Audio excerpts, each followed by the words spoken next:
Well, I mean, I was quote unquote a normal kid, living with my parents and my sister in a middle class neighborhood in the middle of Toronto. I took part in a lot of sports.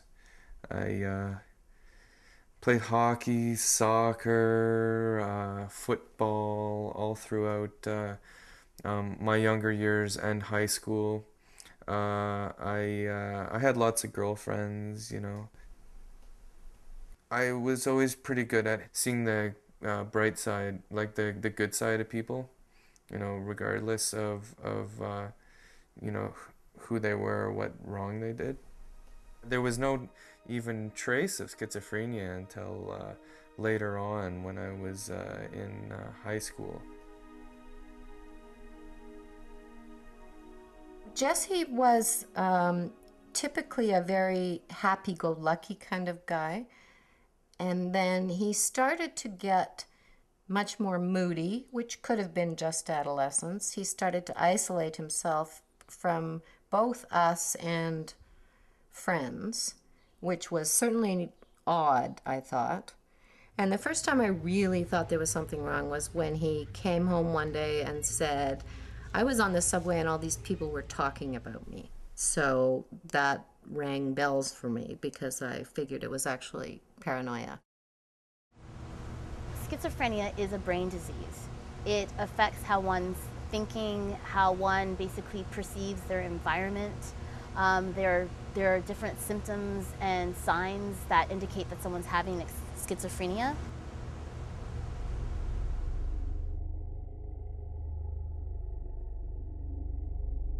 The common misconception in society is schizophrenia means someone has a split personality, and that's not true.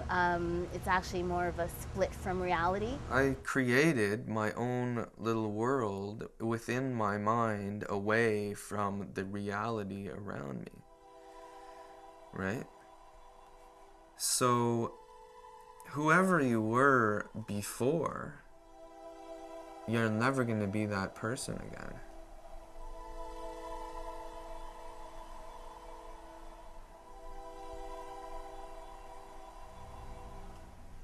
I was about 14 when my brother was diagnosed, although there was a couple years before that where he started to display signs.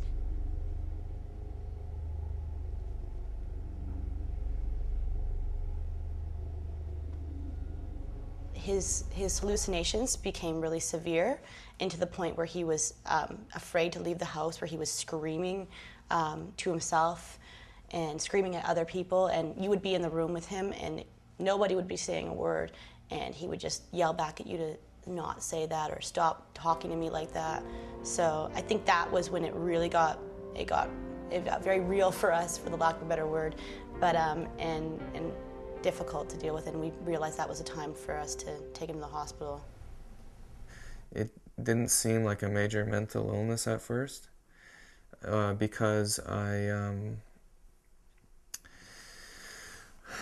it sort of came on very slowly, and it began with paranoia, you know, like slight paranoia, where I would see a group of people over here hanging out, and I would hear them like laughing and you know, talking and whatnot, and I started to think that, you know, they were talking about me.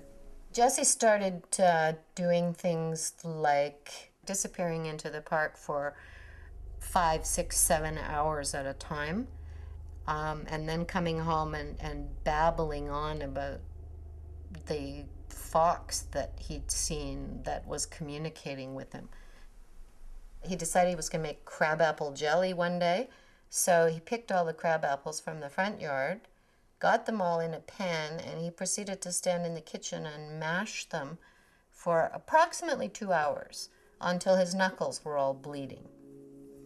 I mean, he was clearly psychotic. I knew it was a major mental illness of some kind.